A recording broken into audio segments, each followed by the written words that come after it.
Hi guys. So today I'm going to talk about how to build your own magic system. Now this is something that I struggled with when I was working on mine, and there are some things that helped me get to an area where I have clarity on where I stand with my magic system. So I thought I'll share those things with you so that you can build your own system. But before we get into that, someone on YouTube reached out to me asking if I'm part of a writing community or a server or anything of the sort. Thing is, I'm not, but that gave me an idea. I have created a server for writers, especially fantasy and sci-fi writers, where we can talk, bounce ideas off of each other, and kind of just have a community. And I have put a link to that server in the description box, so feel free to join it. Currently I'm the only member there, but I want this community to grow and I want a space for writers, so consider joining it. So getting back to the video. So you want to build a magic system and you have all these spells flying around in your head, but you have no idea how to connect them all. Don't worry, I got you. So today I'm going to help you and teach you how you can build a magic system that is solid, believable, and unique from scratch. And don't worry, you don't need a PhD for this. All you need is just some curiosity, creativity, and a tiny bit of chaos. So let's get into it. So the first step is to decide what magic means in your world. Is it divine? Is it scientific? Is it a force? Because this one choice will decide everything that follows. Basically, are you going more Holly Black or are you going more Brandon Sanderson? That's what you need to decide. For example, magic could be tied to emotions. So the stronger the feeling, the stronger the magic. But if you lose control, you will literally burn yourself. So now it's not only cool, it's also meaningful. Step 2 is to choose your source of power. What fuels your magic? Or what the price is. So is your magic fueled by the user's life force? In that case, the price is life force. Is it given to you by a god? In that case, the price could be servitude to said god. Is it blood? Is it crystals? Is it runes? Is it music? Is it just drinking straight metal? Choose the source. But whatever you choose, be consistent. Stick to it, because you shouldn't be able to conjure fire with willpower on Monday but then suddenly need moonbeam on Thursday. Step 3 is to decide the rules and cost of your magic. The golden rule is that magic needs limits. Imagine Supernatural without limits. We'd just be asking, why didn't Sam just perform this spell? Why didn't Cass just use his mojo? Where's the fun in that?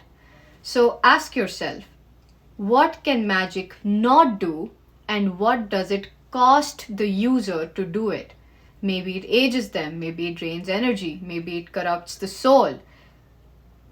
The higher the cost, the more invested your reader is in the story and in the system, because the higher the stakes. Okay, now the next step is low-key one of my favorite parts. Design how it's used. How do your characters cast the magic? Do they chant? Do they gesture? Do they draw sigils in the air? Do they feel? Decide that, because make sure the readers feel it, make it sensory, kind of like how when Goku goes Super Saiyan, we can all feel it through the screen. So make the character engage with the setting around them in how they cast the magic or the spells. Now, a pro tip here is to, yes, of course, keep it consistent, but also make it flexible enough for the character to grow creatively with it.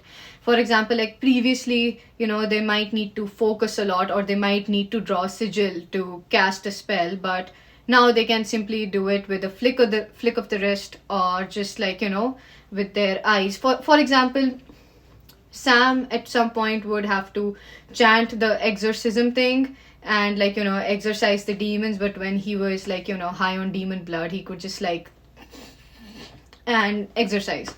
So something like that, give them the space to creatively grow with it.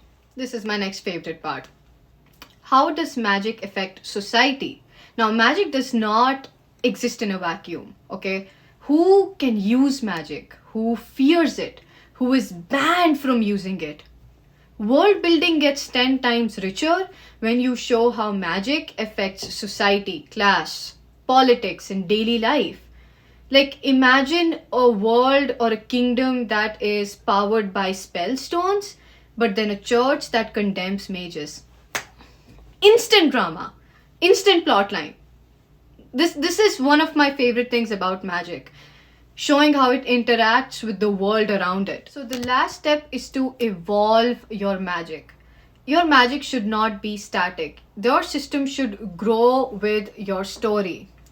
Maybe some new rules are discovered, and they kind of just twist the old rules, or your protagonist discovers like this forbidden branch of magic. So think of it as like a scientific field that is always changing, it is always growing, and it is always dangerous. Do not make your magic system stale. Make it dynamic, make it grow, think of it like a sentient or sapient being of its own that is constantly evolving and growing, and that we need to keep understanding the new quirks and kinks of. So that's it. Now you have got the skeleton of your very own magic system. All you need to do is work out these details and then bring it to life. So this was kind of like, me trying to help you set the very basis and give you a structure that you can use to build your own magic system. Would you like a more detailed video on this in the future? Let me know in the comments. What source of power did you come up with? Let me know. And make sure, if you are a writer and if you're interested in bouncing ideas off of other writers, description box, join my Discord server, and let's talk about it. See y'all soon.